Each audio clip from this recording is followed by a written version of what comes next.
une politicienne a décidé qu'elle essayait autre chose. Vincent Geloso, salut, comment ça va? Toujours très bien. Comment ça va vous autres? Ça va? Est-ce que tu le prends comme un vent d'espoir ou tu te dis elle est condamné à se faire ramasser par la gang de social-démocrates? Non, parce que ça, c'est le genre de réforme qui, à l'intérieur d'un paramètre qui t'est imposé, comment tu peux améliorer un peu les choses. Et ça, c'est le genre de choses qui est parlé par beaucoup de personnes, qui a beaucoup de popularité comme idée. Puis je vais l'expliquer un petit peu dans une seconde, mais que même tu vas trouver beaucoup d'appui à gauche pour ça. Donc, c'est un truc qui coupe un peu à travers l'échiquier politique. Donc, les chances que ça soit particulièrement renversé ne sont pas très, très importantes. Là, de quoi est-ce qu'on parle? C'est parce que dans les hôpitaux, généralement, c'était le cas au Québec pendant très longtemps, mais c'était le cas particulièrement en Alberta jusqu'à l'annonce de la réforme. C'est ce qu'on appelle le budget global. L'hôpital reçoit un montant fixe pour une période donnée. Ouais. Et c'est basé sur le volume de soins que tu as donné dans le passé. L'année d'avant. Peu importe le nombre réel de patients que tu vas traiter cette année ou la complexité des cas. Et ça vient avec, tu peux t'imaginer, une gestion très centralisée, très planifiée des ressources. Donc, le ministère de la Santé devient un grand système soviétique de planification. Ouais. Mais aussi, un des problèmes qui vient avec ça, c'est que tous les hôpitaux voient les patients comme des coûts et non pas comme des revenus. Alors, on n'augmente pas le volume de soins, on fait du rationnement. Strict minimum. Tu fais le strict minimum. Il y a peu d'incitation à augmenter la performance, de faire des investissements qui augmentent la performance. Ça vaut pas la peine. Tout est un coût, donc tu fais le strict minimum systématiquement. Et ça vient avec des listes d'attente, avec plein d'effets pervers dans le long terme. Ça, c'est ce qu'on fait pendant longtemps. L'Alberta dit, faisons ça différemment, faisons ce qu'on appelle du financement à l'activité. Et là, quand on fait ça, on donne, selon les soins fournis par type de procédure, par type d'opération, imagerie, oncologie, endoscopie, et on fournit le financement selon cette base-là. Et on transforme le patient en source de revenus plutôt qu'en source de coûts. Ah, mais c'est une logique là, implacable. Je comprends que peut-être quand on a fondé le système de santé au tournant des années 50, 60, on s'est donné un système qu'on était capable de contrôler avec des feuilles de papier puis même pas de fax. Là. C'est juste que là, en 2025, on est capable de faire des suivis. Là. Je veux dire, avec l'informatisation, l'intelligence artificielle, on est capable d'aller dans les micro-statistiques puis d'essayer de comprendre combien de patients on a de telle affaire, de ci, de ça, des moyennes, tu sais, comment ça se fait c'est tard quand même, hein, 2025 pour arriver à quelque chose d'aussi logique? Ben, écoute, je sais pas pourquoi ça a pris autant de temps, mais il y a peut-être des raisons de technologie dans le passé, la difficulté de faire de la supervision. C'est basic. C'était peut-être la raison que c'était la meilleure règle qui fonctionnait dans le contexte d'une autre époque. Mais là, on a aussi beaucoup d'expérience avec ça. Donc, le Québec a fait un peu de financement à l'activité pour certains types d'opérations. Ce qu'on a vu, c'est que le volume de soins, l'efficacité des soins a augmenté et les coûts et les délais ont diminué. L'Australie a fait la même chose et ça a amené à des améliorations de la qualité des soins de santé, une réduction des temps d'attente. Et ça, on a maintenant, un certain nombre de preuves que cette amélioration-là à l'intérieur du système peut mener à des améliorations. Mais moi, ce que je pense qui est encore plus important, c'est comment tu fais pour te garantir que cette modification-là soit encore plus bénéfique. Ouais. Ben ça nécessite de pas juste transformer. Là, c'est comme un petit pas en avant dans la bonne direction à l'intérieur d'un système. Mais si tu veux que ça soit un grand pas en avant, et non pas un grand pas en avant au bord du précipice, comme disait un ancien chef du Crédit social.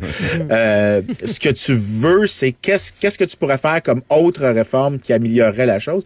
Et je pense que c'est le temps au Québec qu'on parle, puis pas juste au Québec, mais aussi en Alberta, dans le reste du Canada. Que ce qu'on veut, c'est du financement public pour assurer l'accessibilité, particulièrement pour les gens les plus démunis. Mais la provision n'a pas besoin d'être publique. Donc, ce qu'on peut dire, c'est, maintenant, les enveloppes, le financement va suivre le patient. Donc, l'État va couvrir un certain niveau de soins de base pour tout le monde. Mais après ça, laisser les établissements se faire concurrence. Ils vont innover, ils vont trouver les meilleures procédures. L'étape de plus. Et ça, c'est l'étape de plus qui garantit que ce genre de réforme-là fonctionnerait mieux que ce qu'on a présentement. Mais ça veut dire qu'il faut qu'on accepte, en fait, pas qu'on accepte, mais qu'on dise qu'il y a une différence entre la provision publique. Puis ça, c'est tellement difficile à comprendre, particulièrement sur la colline parlementaire, qu'il y a une différence entre la provision publique, l'État qui s'en charge, et le financement public qui a pour but de créer une accessibilité. Pourquoi j'ai l'impression que c'est le mot que tu as dit, là, compétition, qui dérange? C'est parce que c'est ça qui dérange. Notre système est fait pour que tout le monde soit égal, tout le monde est égal, on est tous égal. Mais finalement, ça fait en sorte qu'il n'y a plus personne ou à peu près qui est capable d'avoir un service dans le sens du monde, dans un temps qui a de l'allure. Même les ambulances, je veux dire, on n'est plus capable. On a eu une entrevue la semaine dernière avec le service ambulancier qui est plus capable de fournir parce que quand il arrive à l'hôpital, il faut qu'il reste avec les patients des fois des heures de temps parce qu'il n'y a pas de staff, il n'y a pas de... Tu sais, c'est un effondrement de système. Pourquoi on n'ose pas? Je le sais pas. Je ne comprends pas pourquoi on n'est pas capable d'oser et de dire au monde, très franchement, là, écoutez, vous voulez qu'on continue de même, là? Tu sais, ça se peut pas. Ça fonctionne pas. Va falloir mettre de la compétition. Tu mets le mot privé, compétition, t'es faite. C'est tout débarque. Ben, tu vois, il y a un grand paradoxe de la provision publique de soins de santé que les gens comprennent pas, puis que quand je dis ça à d'autres économistes, ils sont un peu surpris, particulièrement parce que je suis vu comme une personne très libérale. Je dis le but de la provision publique de soins de santé, c'est de réduire les coûts. Et les gens comprennent pas quand je dis ça, mais la raison, c'est que l'État devient le seul demandeur de services. En étant le seul demandeur de services, il est capable de réduire les salaires pour les médecins, réduire le coût des opérations. Et la raison qu'il veut garder les coûts bas, c'est parce que avec un système de financement public, les gens veulent plus de soins de santé que nécessaire. Et ça veut dire que ils devraient taxer davantage que les politiciens ne sont pas prêts à payer. Le vrai coût dans ce cas-ci du secteur public, c'est pas le coût financier qu'on observe, donc combien vous payez sur votre talon de paye. C'est tous les soins que vous n'avez pas accès, mais que vous auriez voulu vous procurer. Et ça, c'est le vrai coût du système de santé. Et ça, c'est jamais mentionné. Mais si tu regardes les estimés qu'on a des coûts de soins qui sont privés parce que l'État réduit l'offre de services délibérément pour contrôler les coûts. Donc, c'est pour ça qu'il y a des listes d'attente. C'est pour ça que les listes d'attente augmentent à travers le temps. Ben, ces coûts-là, il y a par exemple une étude qui vient de l'Association médicale canadienne, le CMA, qui disait que pour juste 6 procédures, donc pas toutes les procédures, les coûts d'attente représentaient environ 15 milliards de dollars. Ça, c'était en 2007. C'est à peu près 1% du revenu des gens dans l'économie au complet. Et là, si tu ajoutais d'autres opérations, quand tu essaies d'aller un petit peu plus, il y a quelques personnes qui ont essayé, ben tu réussis, juste par ajouter 2 opérations de plus, par exemple, le coût passe à près de 2% du PIB. Les temps d'attente sont tellement importants que tu peux réaliser que le vrai coût, c'est la valeur d'une vie perdue en nombre d'années que tu vis en souffrance, en nombre d'années que tu vis avec des... On y pense pas, mais là, tu es dans le 2e puis dans le 3e niveau. Là, le gars qui attend, la madame qui attend son opération, travaille plus, ne fait plus de revenus, ne contribue plus. En fait, c'est un frein économique épouvantable.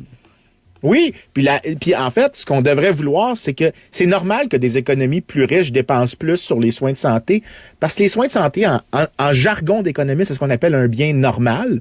Et un bien normal, ce qu'il y a comme caractéristique, c'est que si tu deviens plus riche, tu dépenses plus. Puis dans les biens normaux, il y en a un qui a une catégorie différente, c'est des biens de luxe. C'est que si tu as 1% de plus de revenus, tu dépenses beaucoup plus que 1% sur cette chose-là. La santé, c'est un bien de luxe. Là, maintenant, tu vas avoir des gens de l'IRIS qui comprennent absolument rien à rien, qui vont arriver, qui vont dire, il a dit que c'était un bien de luxe. Non, c'est juste un terme technique. Ce que ça veut dire, c'est que si tu deviens une société prospère, les gens devraient dépenser plus. Parce que c'est quelque chose qui valorise encore plus, parce que la richesse leur donne accès à ces choses-là. Le vrai coût, dans ce cas-ci, du système de santé, on peut pas le voir facilement parce que on voit pas tout le potentiel qui est perdu dans les temps d'attente, dans ce qu'on appelle, il y a un terme aussi technique, qui est la valeur statistique d'une vie.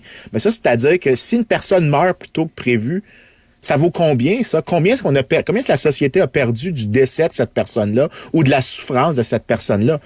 Ce coût-là, il est gigantesque. Donc, la mortalité excessive par les temps d'attente, c'est un coût économique important, c'est une richesse qu'on se prise, c'est une société plus pauvre qu'on aurait autrement.